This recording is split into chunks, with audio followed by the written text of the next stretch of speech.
Hello friends, very good morning to all of you. दोस्तों, Bihar ANM 5006 post पे अनुबंध पे का जो वैकेंसी आया हुआ था, जिसका एग्जाम होने के बाद आंसर की कल जारी कर दिया गया।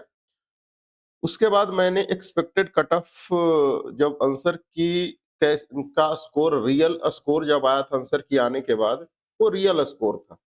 उसके बाद मैंने एक्सपेक्टेड कट ऑफ का स्पेशली आप लोगों का डिमांड आ रहा था कि सर बताइए एक्सपेक्टेड कट ऑफ कितना जाएगा। तो मैंने एक वीडियो भी आप लोग को बना करके मैं कल प्रोवाइड किया था, जो लगभग 18-20 हजार लोगों ने ये वीडियो को देखा है, 17-18 हजार, ठीक है ना। लेकिन बहुत से लोगों का ये डाउट एक चल रहा था कि सर नंबर बढ़ेगा कैसे। तो नंबर बढ़ने के लिए आपने जो एग्जाम दिया है, जो आंसर की आया है, 3 डेट में एग्जाम हुआ है, अलग-अलग शिफ्टों में एग्जाम हुआ है। तो आपके 60 क्वेश्चन जो एग्जाम में आए हैं, उसमें से जिस क्वेश्चन में आपको लग रहा है कि मैं जो बनाया हूं सही बनाया हूं, लेकिन आयोग ने उस क्वेश्चन का आंसर गलत दिया है, तो आपके सामने एक ऑप्शन है कि आप ऑब्जेक्शन कर सकते हैं। और ये ऑब्जेक्शन करना है, तो वो एक चीज मैं आपको बता दूं। एक सेकंड, यहाँ पर नोटिस डाला है क्या? एक एक बार मैं देखता हूँ। ऑब्जेक्शन जो है ना, आपको करना है, ठीक है। जिस भी क्वेश्चन में डाउट है, और मैं हर एक चीज बाय प्रोसेस, हर एक चीज मैं प्रोसेस के साथ में सारा कुछ बताने जा रहा हूं कि ये ऑब्जेक्शन आपको कैसे करना है, पूरा स्टेप बाय स्टेप, पूरा स्टेप बाय स्टेप मैं सिखाऊंगा, बताऊंगा कि कैसे आपत्ति दर्ज करनी है और क्या क्या चीज उसमें जरूरत पड़ता है, ठीक है ना। क्या कैसे फॉर्म को अपलोड करें, कैसे जो है ना उसका सपोर्टिंग डॉक्यूमेंट्स अपलोड करेंगे ऑब्जेक्शन करने के लिए, ताकि आयोग उस क्वेश्चन का आंसर को सही कर सके और जो स्कोर कार्ड में जो आएगा उसमें नंबर बढ़ सके, ठीक है ना। तो सभी लोग चैनल को सब्सक्राइब कर लीजिए, क्योंकि यही चैनल पे मैं बहुत जल्द ही आप लोगों को, जैसे एग्जाम में भी मैं पूरा फ्री ऑफ कॉस्ट सरकारी जॉब सूचना पे टेस्ट वगैरह प्रोवाइड करा रहा था, इसी तरीका से क्लासेज इस चैनल पे बिल्कुल फ्री में, और पीडीएफ भी फ्री में कंटेंट आपको प्रोवाइड कराऊंगा। तो सब लोग चैनल सब्सक्राइब कर लीजिए। जो नए स्टूडेंट्स उनको मैं बता दूं, मेरा नाम राहुल रंजन है। स्टडी इंडिया पे लगभग 8-10 साल से मैंने इस फील्ड में, नर्सिंग फील्ड में तैयारी करवा रहा हूं, चाहे 2709 हो, 8853 वाला हो। सभी में स्टूडेंट्स अच्छे खासे सिलेक्शन हुए थे, और लगभग बिहार के सभी हॉस्पिटल, सरकारी हॉस्पिटल में मेरे द्वारा पढ़ाए हुए स्टूडेंट ज्वाइन किए हुए हैं लगभग, ठीक है ना। इस बार भी बहुत ज्यादा रिजल्ट आया है। कल मैंने स्कोर कार्ड देख रहा था, सॉरी आंसर की देख रहा था, उसमें बहुत से लोगों का अच्छा खासा 50 प्लस भी कुछ कुछ कैंडिडेट है, 40 प्लस तो न जाने कितने स्टूडेंट्स है, ठीक है ना। तो सारा इंफॉर्मेशन मैं देने जा रहा हूं। सभी लोग चैनल सब्सक्राइब करके घंटी के बेल आइकॉन ऑन कर लीजिएगा, ताकि आपको इसका इंफॉर्मेशन जो है ना, क्लासेज ये सब का, हर चीज का सबसे पहले ऑथेंटिक मिल सके, ठीक है ना। लास्ट में मैं ये भी बताऊंगा कि एक्सपेक्टेड कट ऑफ क्या है, कितना जा सकता है, फिर से वंस अगेन। और सबसे पहले ऑब्जेक्शन का मैं प्रोसेस स्टेप बाय स्टेप समझा रहा हूं, ठीक है ना। चलिए सब लोग वीडियो को लाइक और शेयर करके चैनल सब्सक्राइब कर लीजिए, और चलिए शुरू करते हैं। ध्यान दीजिएगा, आपको जैसे गूगल में मोबाइल जो है ना, मोबाइल में गूगल क्रोम होगा, वहां पे सरकारी जॉब सूचना, जहां टेस्ट देते थे फ्री में, वो सर्च करना है। सरकारी जॉब सूचना पे जब सर्च कीजिएगा तो ऐसा आएगा। जब इस पे क्लिक कीजिएगा, तो क्लिक कर लेने के बाद इस वीडियो के डिस्क्रिप्शन में भी मैं लिंक दे दूंगा। क्लिक कीजिएगा तो आपके सामने एक वेबसाइट ओपन होगा। वो वेबसाइट में यहाँ पर जैसे देखिए, यहाँ पर ओपन होगा। उसके नीचे जब नीचे जाइएगा, तो यहाँ पर एक मैं लिंक दिया हूं, ऑब्जेक्शन, ऑनलाइन ऑब्जेक्शन लिंक, ठीक है ना। जैसे ही इस पे क्लिक कीजिएगा तो आपके सामने फटाक से ओपन हो जाएगा, पहला प्रोसेस। दूसरा प्रोसेस आप क्या कर सकते हैं कि डायरेक्ट स्टेट हेल्थ सोसाइटी का वेबसाइट से भी, यहां से भी जा सकते हैं। और ये जो ऑब्जेक्शन लिंक का जो है ना, यहाँ पर क्लिक कीजिएगा तो आपके सामने ऑब्जेक्शन लिंक वाला पोर्टल ओपन हो जाएगा। यहां पर आपको एप्लीकेशन नंबर, यहां पर पासवर्ड और कैप्चा कोड डाल देना है, तो आपके सामने लॉगिन हो जाएगा, जैसे आपने कल आंसर की डाउनलोड किया था। जब लॉगिन हो जाएगा, उसके बाद आपको कुछ इस तरीका से जो है ना पोर्टल खुलेगा, जहां पे एक एप्लीकेशन डिटेल का है, ये वाला का है, पेमेंट स्लिप, एप्लीके कैंडिडेट रिस्पांस का है और ऑब्जेक्शन फॉर्म का है। कैंडिडेट रिस्पांस पर क्लिक कीजिएगा तो आपके सामने जो है ना ये ओपन हो जाएगा जो आंसर की है, ठीक है ना। और ऑब्जेक्शन फॉर्म पर क्लिक कीजिएगा तो आपके सामने कुछ इस तरीका से ओपन होगा। ये जो दो गो रेड रेड तरह के जो डाउट है ना, मैं हाइड करने के लिए, प्राइवेसी के लिए ये चीज को हाइड कर दिया हूं। ये सबसे पहले इंस्ट्रक्शन को पढ़ना है, इंस्ट्रक्शन को पूरी ढंग से मैं आपको समझा दूं। उसके बाद जो है ना ऑब्जेक्शन कैसे करना है, हर एक चीज यहाँ पर क्या सेलेक्ट करना है, यहाँ पर क्वेश्चन आईडी कैसे सेलेक्ट करना है, नेचर ऑफ ऑब्जेक्शन में क्या सेलेक्ट करना है, यहाँ पर मार्क ऐड मार्क रिव्यू में क्या सेलेक्ट करना, सपोर्टिंग डॉक्यूमेंट्स में क्या अपलोड करना, हर एक चीज मैं बारीकी से अभी समझा रहा हूँ। एक चीज मैं आपको बता दूं कि ये ऑब्जेक्शन करने का जो लास्ट डेट है, कल 26 तारीख को आंसर किया है और ये 28 तारीख यानी कल तक लास्ट डेट है। कल तक लास्ट डेट है, तो जिनको भी ऑब्जेक्शन करना है वो आज या कल कोशिश कीजिएगा, आज ही कर लीजिए ताकि कल सर्वर बिजी रहेगा तो प्रॉब्लम ना हो। लॉग इन कर लीजिएगा तो ऑब्जेक्शन फॉर्म पर जब क्लिक कीजिएगा तो आपके सामने कुछ इस तरीका से ओपन होगा विंडो। ये विंडो को मैं जूम करके डिटेल्स आपको समझा दूं, वीडियो थोड़ा लंबा होगा, ढंग से देखिएगा, ठीक है ना। इसमें क्या क्या चीज लिखा हुआ है कि आप ऑब्जेक्शन क्या क्या कैसे कर सकते हैं। आप जो ऑब्जेक्शन कर सकते हैं, जो आपने फॉर्म भरा था, उस फॉर्म सॉरी एग्जाम दिया था, एग्जाम में क्वेश्चन है ना, उस क्वेश्चन को ऑब्जेक्शन करने का सबसे बड़ी बात कि कोई चार्ज नहीं लग रहा है यहाँ पे। और एग्जामों में कुछ ना कुछ चार्ज पे करना पड़ता है, लेकिन यहाँ पर डायरेक्ट लिख दिया है there will be no charge for raising objection. आपको ऑब्जेक्शन करने का कोई चार्ज नहीं लगेगा। मेन मेन चीज मैं आपको समझा दूं, ठीक है ना। देखिए, आपको आपत्ति को कहने से पहले कृपया निर्देश को ढंग से पढ़ लें, ठीक है ना। आपने प्रश्न पत्र को देखने के लिए प्रश्न टैब पर जाएं, जो कि आपने आंसर की जहां से देखा था, ठीक है ना। आपकी आपत्ति को बताने से पहले प्रश्नों को उत्तरों को ध्यान से देखिए। आपने जो ऑब्जेक्शन जिस क्वेश्चन पर करने के लिए सोच रहे हैं, उस क्वेश्चन को सही से एक बार देखें और ऑप्शन को सही से देखें। क्या बोर्ड गलत आंसर दिया है? अगर गलत आंसर दिया है, कोई ऑथेंटिक कोई बुक का सोर्स मिल रहा है, कोई भी बुक जेन्युइन बुक है, उसका अगर कोई सोर्स वहां पे सही लिखा हुआ है लेकिन यहाँ पर गलत लिखा हुआ है, तो आप ऑब्जेक्शन कर सकते हैं। आपत्ति केवल अंग्रेजी भाषा में होना चाहिए। ऑब्जेक्शन सिर्फ और सिर्फ अंग्रेजी लैंग्वेज में ही लिखिएगा, तभी आपको ऑब्जेक्शन में वैलिडेट करेगा, अन्यथा उसका मूल्यांकन नहीं करेगा। क्लियर यहां पर लिखा है, ठीक है। चलिए, हाँ, objection must be only in English, question में बी नॉट कंसीडर्ड रेवोल्यूशन। हाँ बिल्कुल, केवल प्रश्नों और उससे संबंधित विकल्पों को ही आपत्ति करें। जो क्वेश्चन है और उससे रिलेटेड उसका ऑप्शन है, उसमें अगर गड़बड़ आपको दिख रहा तब ऑब्जेक्शन करना है, ठीक है ना। ये भी लिखा हुआ है। एक बार सबमिट कर दीजिएगा तो वो ऑब्जेक्शन को दोबारा आपको चेंज नहीं कर सकते हैं। यहाँ पर लिखा हुआ प्रश्न पत्र व्यू में विकल्प के आगे हरे रंग का निशान लगा हुआ था, वो चिन्हित किया जाता है। जैसे देखिए, ये क्वेश्चन है तो ये जो आंसर लगा हुआ है ना, ये सही आंसर बोर्ड के द्वारा दिया गया है, ठीक है ना, जो टिक लगा हुआ है हरे रंग का। और ये साइड है चूजन आंसर, ये आपने एग्जाम में क्या चूज किया वो चीज है, ठीक है, वो चीज बता रहा है यहाँ, ठीक है। आगे बोल रखा है प्रश्न आईडी जिसे संदर्भित सभी संदर्भों के लिए उपयोग किया जाता है, प्रश्न के दाएं तरफ है। हर एक क्वेश्चन का आईडी है, देखिए मैं एक बार फिर से दिखा दूं। हर एक क्वेश्चन का ये है आपका क्वेश्चन आईडी। देखिए क्वेश्चन नंबर 2 है, इसका क्वेश्चन आईडी ये है। ऑप्शन आईडी भी सबका अलग अलग है, देखिए ऑप्शन आईडी भी सबका देखिए अलग अलग है, ठीक है ना। क्वेश्चन आईडी सभी का अलग अलग है, तो क्वेश्चन आईडी से ही आपको ऑब्जेक्शन होगा, ऑब्जेक्शन करना पड़ेगा। अगला चीज क्या लिखा हुआ है, हाँ, परीक्षा के दौरान आपके द्वारा चयनित विकल्पों को दाएं तरफ, वो सब चूजन ऑप्शन में जो दिया हुआ है।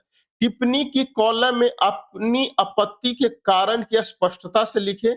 बिना किसी टिप्पणी या संदर्भ वाली आपत्ति पर ध्यान नहीं दिया जाएगा और उसे अस्वीकार किया जाएगा, ठीक है ना, अस्वीकार किया जाएगा।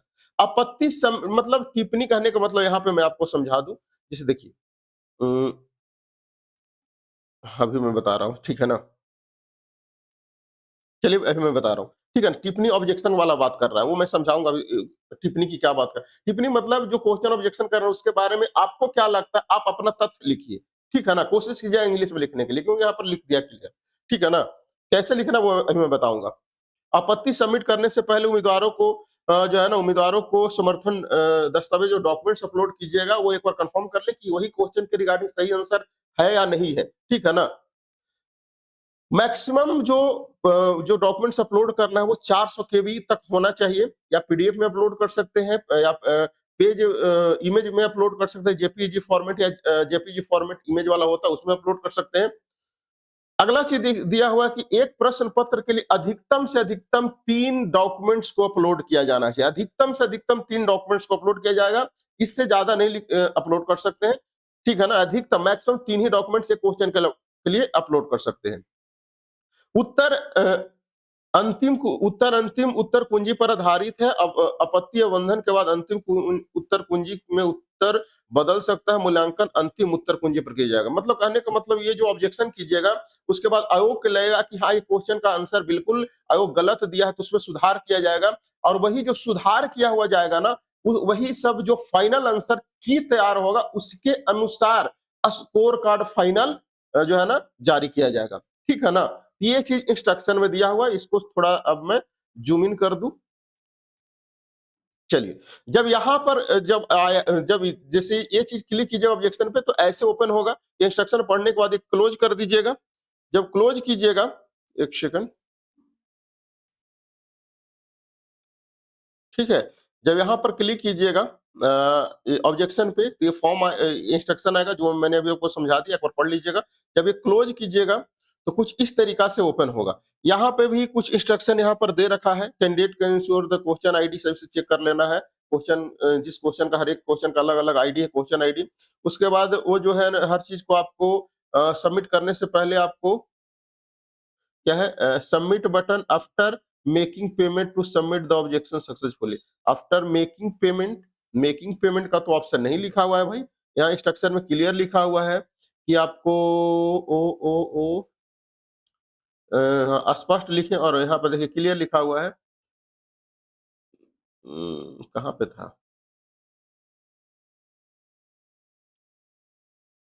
दौरान टिप्पणी, देखिए मैं बता रहा हूँ। देखिए यहाँ पर क्लियर लिखा हुआ है कि there will be no charge for raising objection. Objection करने का कोई चार्ज नहीं लग रहा है, लेकिन यहाँ पर लिख दिया है कि submit button after making payment to submit the objection successfully. ठीक है ना, वैसे इस ऑब्जेक्शन करने का कोई इंस्ट्रक्शन में भी नहीं दिया है कि पेमेंट वेमेंट लगेगा।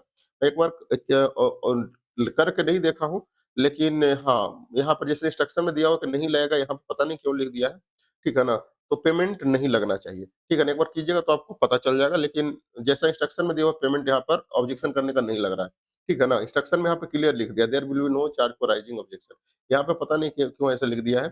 ठीक है ना, चलिए, जब इस तरीका से ओपन होगा, इस तरीका से आपके सामने ओपन होगा, तो यहाँ पर जब जाइएगा, नीचे जब आइएगा, तो जो है ना ऑब्जेक्शन फॉर्म में जब नीचे आइएगा तो देख सकते हैं आपका एप्लीकेशन नंबर रहेगा, नाम रहेगा, पोस्ट किस जो एएनएम वाला है वो रहेगा, किस डेट का एग्जाम है वो रहेगा, किस शिफ्ट में एग्जाम है वो लिखा हुआ रहेगा। ये सब में आप चेंजेस नहीं कर सकते। अब यहां से ध्यान देना है, language in which question was answer. आपने जो एग्जाम दे रहे थे उस वक्त आप किस लैंग्वेज, मतलब किस भाषा में क्वेश्चन का आंसर दिए थे। हिंदी में दिए थे कि अंग्रेजी में? अगर हिंदी में दिए थे तो हिंदी सेलेक्ट करना है, अंग्रेजी में दिए थे तो अंग्रेजी सेलेक्ट करना है। ठीक है ना, जब ये सेलेक्ट कीजिएगा, उसके बाद आपके सामने यहाँ पर क्लिक कीजिएगा तो 3 से 4 ऑप्शन जो है ना कॉलम पॉपअप में ओपन होगा। पहला चीज है इनकरेक्ट और एम्बिगुअस क्वेश्चन, मतलब कोई क्वेश्चन में आपको लग रहा है कि जो है ना इनकरेक्ट है, तो वो चीज को आपको सेलेक्ट करना है। कोई क्वेश्चन या ऑप्शन में लग रहा है कि क्वेश्चन इनकरेक्ट है, पूरा पूरा क्वेश्चन नहीं है, या फिर ऑप्शन इनकरेक्ट है, तो वो चीज को सेलेक्ट कर लेना है। सॉरी, और क्वेश्चन में लग रहा है कि आपको इनकरेक्ट है, तो वो चीज आपको ये वाला ऑप्शन सेलेक्ट कर लेना है। कोई भी क्वेश्चन में लग रहा है कि जो है ना प्रॉपर क्वेश्चन है या फिर गलत क्वेश्चन है, ऐसे। दूसरा सेलेक्ट कब करना है? जब आपको लग रहा है कि क्वेश्चन आउट ऑफ सिलेबस, अगर आपको लग रहा है कि आउट ऑफ सिलेबस है तो दूसरा सेलेक्ट करना है। तीसरा सेलेक्ट करना है ये वाला ऑल ऑप्शन इनकरेक्ट। अगर आपको लग रहा है कि चारों के चारों ऑप्शन जो दिया हुआ इनकरेक्ट है, गलत है, तब ये वाला ऑप्शन कॉलम को सेलेक्ट करना है। अगर आपको लग रहा है कि कोई क्वेश्चन को लग रहा है कि अगर आपको लग रहा है कि मल्टीपल आंसर इसका करेक्ट है, अगर आपको लग रहा है कि इसमें एक से ज्यादा क्वेश्चन का आंसर सही है, तब ये वाला ऑप्शन आपको मल्टीपल करेक्ट आंसर सेलेक्ट करना है। अगर आपको लग रहा है कि इन आंसर की जो दिया हुआ है, जो आयोग जो आंसर की जो आंसर बता रहा है वो गलत है, मेरे द्वारा लगाया हुआ वो सही है, तब इनकरेक्ट आंसर की पे क्लिक करना है। जब इस सेलेक्ट कीजिएगा जो रहेगा उसके अनुसार, तब उसके साथ आपको जो है ना इनकरेक्ट आंसर की रहेगा, तो आपको हाँ, फिर आपको क्या करना है, अगर आपको लग रहा है इनकरेक्ट आंसर की है, तब आप यहाँ पर क्वेश्चन आईडी आपको सेलेक्ट करना है। जो भी क्वेश्चन आईडी कैसे सेलेक्ट करना है, जैसे देखिए यही क्वेश्चन पूरा दिया हुआ है, मान लेते हैं यही क्वेश्चन में गलत है, इसका क्वेश्चन आईडी ये है, क्वेश्चन आईडी प्रॉपर आपको लिख लेना है या कॉपी कर लेना है, कॉपी नहीं होगा तो लिख लेना है, ठीक है ना। 44 से जो भी 17 11 6 है, जो भी क्वेश्चन आईडी आपको रहेगा वो यहाँ पर इसमें से सेलेक्ट कर लेना है, यहाँ पर लिखिएगा तो वो चीज आ जाएगा। जैसे देखिए मैं लिख रहा हूँ 44 100 99 17 0066 लिख रहा हूँ, 17 066। तो देखिए आ गया ना। तो जो क्वेश्चन आपको लगेगा कि इसमें डाउट है, तो वो आप सेलेक्ट कीजिएगा, तो यहाँ पर आ जाएगा। क्वेश्चन आईडी जैसे सेलेक्ट कीजिएगा, उसके बाद अगर आप सेलेक्ट कर रहे हैं कि इनकरेक्ट आंसर की है, तो यहाँ पर आपको हिसाब से किस क्वेश्चन, उस क्वेश्चन का आंसर क्या है वो सेलेक्ट करना है। आप जैसे बोल रहे हैं कि इनकरेक्ट आंसर की, मतलब जो क्वेश्चन है उसका आंसर इनकरेक्ट है। जब इनकरेक्ट है तो इसमें से कौन सा ऑप्शन जो है ना सही है यानी करेक्ट है, वो आपको यहां से ऑप्शन आईडी सेलेक्ट करना है। वो ऑप्शन आईडी यहाँ पर देखिए, करेक्ट ऑप्शन आईडी यहाँ पर डालना है, ठीक है ना। आपको लग रहा है कि इनकरेक्ट आंसर जो दिया गया है वो है, तो आपको करेक्ट ऑप्शन आईडी यहाँ पर डालना है। ऑप्शन आईडी कहां से मिलेगा, ये देखिए ऑप्शन 1 का ऑप्शन आईडी ये है, ऑप्शन 2 का ये है, 3 का ये है, 4 का ये, सब का आप देखिएगा तो ऐसे ऐसे ऑप्शन आईडी अलग अलग है, तो वो चीज सेलेक्ट करना है, डालना है। उसके बाद अगर आपको लग रहा है कि इस क्वेश्चन के बारे में मुझे कुछ और ऐड ऑन करना है, कुछ और लिखना है, तब आप, ठीक है, तो यहाँ पर ऑप्शन आईडी सेलेक्ट करना है। और रिमार्क में यहाँ जरूर ध्यान दीजिएगा, यहाँ पर जरूर आपको लिखना है, आपको do you want to add remark, मतलब इस क्वेश्चन के बारे में आप क्या एक्सप्लेन करना चाहते हैं कि यही आंसर होगा, क्यों होगा, वो यहाँ पर लिखना है, ठीक है ना। जैसे नहीं लिखिएगा तो वहां पर क्लियर लिखा हुआ कंसीडर नहीं किया जाएगा, लेकिन कोशिश कीजिएगा कि लिख देना है, यस कीजिएगा। तो यहाँ पर क्लियर आपको लिखना है कि इस दिस क्वेश्चन इज इनकरेक्ट, अगर इनकरेक्ट है तो लिख देना है, जो भी अपना लैंग्वेज है वो लिख दीजिएगा, या फिर this question will be incorrect and option and according to board answer given of this question will be this answer, but the correct answer is this, ऐसे जो भी कुछ आपको लगता है वो लिख देना यहाँ पर, ठीक है ना। साथ में लिखना तो है ही, यहाँ पर अपलोड भी करना है। यहाँ पर जब जाइएगा तो 3 वो डॉक्यूमेंट्स अपलोड करने के लिए, डॉक्यूमेंट्स 1 पर क्लिक कीजिएगा, तो यहाँ पर क्लिक कीजिएगा तो आपके सामने अपलोड का ऑप्शन आ जाएगा। तो अपलोड कौन चीज करना है, जैसे जो भी क्वेश्चन उसका ऑथेंटिक कोई बुक में आंसर दिया हुआ है, वो क्या दिया हुआ, क्या सही है या गलत है, वो सेलेक्ट, उसका फोटो खींच लेना है। अगर पीडीएफ बनाना है तो पीडीएफ बना लीजिए, नहीं तो फोटो खींच लीजिए, तो यहाँ पर क्लिक कीजिएगा, तो सेलेक्ट कीजिएगा तो यहाँ पर अपलोड हो जाएगा। दूसरा डॉक्यूमेंट्स भी अगर अपलोड करना तो दूसरा पर क्लिक कीजिए, फिर सेलेक्ट कीजिएगा तो आपके सामने अपलोड हो जाएगा। अगर 3 वो डॉक्यूमेंट्स अपलोड करना है, 3 जगह से सोर्स अगर अपलोड करना तो अपलोड कीजिए, तो यहाँ पे अपलोड हो जाएगा। जब अपलोड कीजिएगा तो फाइनल सबमिट का ऑप्शन आ जाएगा। पेमेंट, एक्स्ट्रा पेमेंट इसमें नहीं लग रहा है, ठीक है ना, वहां पर क्लियर लिखा हुआ है कि एक्स्ट्रा पेमेंट इसमें नहीं लग रहा, तो ये चीज आपको देखना है। अगर आप यही इनकरेक्ट आंसर की डालते हैं, तब ऑप्शन आईडी का ऑप्शन सेलेक्ट करने के लिए आएगा कि करेक्ट आंसर ऑप्शन क्या है, ठीक है ना। लेकिन अगर अगर आप जो है ना ambiguous question, out of syllabus question कुछ भी सेलेक्ट कीजिएगा, ऑल ऑप्शन इनकरेक्ट, तो वहां पर करेक्ट ऑप्शन आईडी का ऑप्शन नहीं आएगा। यहाँ पर जैसे इनकरेक्ट आंसर या out of syllabus multiple answer is correct, multiple answer is correct select कीजिएगा तब भी आपका ऑप्शन आएगा, या फिर इनकरेक्ट आंसर कीजिएगा तब भी यहाँ पर ऑप्शन आएगा कि करेक्ट वाला ऑप्शन आईडी क्या है वो सेलेक्ट करने के लिए। लेकिन अगर इनकरेक्ट और एम्बिगुअस क्वेश्चन ये सब आएगा तो यहीं तक आएगा। उसके बाद क्वेश्चन आईडी सेलेक्ट करना है, कौन सा क्वेश्चन में प्रॉब्लम है वो यहाँ से पूरा सेलेक्ट करना है। अपने शिफ्ट का अलग-अलग यहाँ पर आ जाएगा क्वेश्चन आईडी पूरा 60 क्वेश्चन का, उसमें से आपको देख लेना है। नोट डाउन जरूर कर लीजिएगा कि आपका क्वेश्चन आईडी वही है कि दूसरा है, ठीक है ना? यहाँ से जब क्वेश्चन जब मिलाइएगा तो यहाँ से सेलेक्ट कर लेना है कौन सा क्वेश्चन आईडी में गलत है, ठीक है ना? वही आपको सेलेक्ट करना है और यहाँ पर क्लियर लिख दीजिएगा कि जो भी प्रॉब्लम है इंग्लिश में ही कोशिश कीजिएगा लिखने के लिए कि दिस क्वेश्चन और this according to me and according to जो है ना according to me this question answer will be option this but board के द्वारा according to board option given option is this, ठीक है ना? Please correct this answer. ऐसे कर करके आपको लिख देना है जो भी आपको सुटेबल लगे और डॉक्यूमेंट्स अपलोड जरूर करना है, ठीक है ना?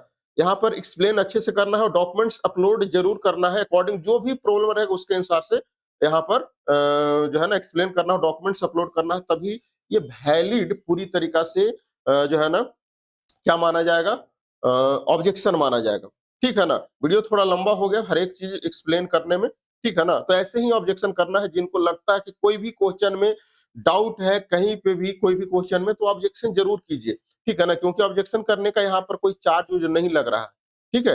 ये चीज आपको ध्यान देना है। तो सभी लोग ऑब्जेक्शन जिनको लगता है डाउट अपने शिफ्ट में तो वो ऑब्जेक्शन जरूर करें, ठीक है ना? और क्योंकि ऑब्जेक्शन करने का कोई चार्ज वगैरह लग नहीं रहा है, यहाँ पे सबमिट कर दीजिएगा। यहाँ पर जो देख सकते क्लियर लिखा हुआ there will be no charge for raising objection. यहाँ पे पता नहीं ऐसे क्यों लिख दिया है, making payment to submit the objection successfully, ठीक है ना? जब कीजिएगा तो आपको कंफर्म पता चल जाएगा। वैसे यहाँ पर क्लियर लिखा हुआ कि नहीं लगता, ठीक है? तो ऑब्जेक्शन जरूर सब लोग कीजिएगा। अब बात करते हैं कट ऑफ का, तो ध्यान दीजिएगा आंसर की आने के बाद लगभग ये वीडियो पर जाकर के देखिए जो है ना एक बार कल मैं लाइव आया था लगभग 20-25 हजार वो एक वीडियो व्यू गया था, लाइव आया था। उसमें मैंने हर चीज़ बताया था कट ऑफ क्या कुछ कैसे जाएगा, ठीक है ना? और आप लोग आंसर की मिलाने के बाद आपका रियल स्कोर का आया है, सब लोग कमेंट कीजिएगा। इसमें भी देखिएगा लगभग 250-300 लोगों ने इस वीडियो के कमेंट सेक्शन में भी कमेंट किया। यहाँ पे कट ऑफ मार्क्स का पूरा डिटेल एनालिसिस पूरा करके कैसे एनालिसिस करके कट ऑफ तैयार होता है, हर चीज़ इसमें बताया हूँ। मैं एक ओवरव्यू अगर कट ऑफ का स्पेशल वीडियो देखना है तो वो ये वाला वीडियो जाकर के देख लीजिएगा। ओवरव्यू अगर देखना है कि कैसे कितना कुछ कट ऑफ जाएगा तो आंसर के मिलाने के बाद अगर इतना आंसर आ रहा है, ध्यान दीजिएगा ये है 60 नंबर में, 60 नंबर में अगर इतना इसके आसपास आ रहा है कैटेगरी वाइज जनरल में अगर इतना आ रहा है, ये वाला कट ऑफ पहले का है, ये नहीं जाएगा, ये पहले का है जब एग्जाम देने के बाद लोग आंसर बताए थे उसके अनुसार, क्योंकि आपको पता है एग्जाम देने के बाद सब लोगों को लगता है कि मैं जो बनाया हूँ लगभग सही है। आंसर किया था तब रियलिटी पता चलता है। ये कट ऑफ जो है ना, ये एक्सपेक्टेड कट ऑफ जो है ना एनालिसिस करने के बाद लग रहा है कि इसके आस-पास कट ऑफ जा रहा है जाने की उम्मीद है। डॉक्यूमेंट वेरिफिकेशन तक पहुँच जाएगा अगर इतना इसके आस-पास नंबर आ रहा है तो। ठीक है ना? डॉक्यूमेंट वेरिफिकेशन मेरिट तक भी पहुँच जाएगा। डॉक्यूमेंट वेरिफिकेशन में तो लो इससे भी कम जाएगा कट ऑफ। क्यों? क्योंकि जो है ना 2.5 गुना एक सीट पर 2.5 गुना कैंडिडेट को डॉक्यूमेंट वेरिफिकेशन के लिए बुलाया जाएगा। ठीक है? तो ये चीज़ आप लोग देख लीजिएगा। और जिन शिफ्ट का क्वेश्चन का लेवल आसान है बहुत से लोग बोल रहे हैं कि 18 शिफ्ट का 18 तारीख का सेकंड शिफ्ट वाला आसान था, तो ऐसे नहीं आसान और हार्ड ऐसे कहने से डिसाइड नहीं होता है। वो बोर्ड के द्वारा जो क्वेश्चन सबमिट हुआ है, उसमें उस शिफ्ट में कितना ज़्यादा मतलब लोग जो है ना अच्छा कर पाए हैं, कितना स्कोर टॉपर का क्या स्कोर है उस शिफ्ट में और मीडियम का क्या है और जो है ना कम से कम क्या स्कोर है, वो चीज़ सब मैटर करता है। ठीक है ना? तो वो नॉर्मलाइजेशन होगा तभी मेन खेला है किस शिफ्ट में कितना नंबर बढ़ेगा, किस शिफ्ट में कितना नंबर घटेगा। और किसी तरह क्वेरी है तो कमेंट सेक्शन में क्वेरी जरूर कमेंट कीजिएगा, अगले वीडियो उस टॉपिक पे आ जाएगा। और सभी लोग चैनल सब्सक्राइब कर लीजिएगा, वीडियो को लाइक और शेयर कर दीजिए और चैनल सब्सक्राइब कर लीजिएगा तभी यहाँ पर जो है ना जो भी इंफॉर्मेशन आता है सबसे पहले मिलेगा। और बिहार एएनएम का परमानेंट वाला वैकेंसी का बहुत जल्द ही यहाँ पर बिल्कुल फ्री ऑफ कॉस्ट हर एक चीज अपडेट और हर एक चीज क्लासेस वगैरह प्रोवाइड यहाँ पर फ्री ऑफ कॉस्ट पीडीएफ भी फ्री में आपको प्रोवाइड करने जा रहा हूँ। ठीक है ना? चलिए बहुत बहुत धन्यवाद सेशन अटेंड करने के लिए, वीडियो को लाइक और शेयर कर दीजिएगा।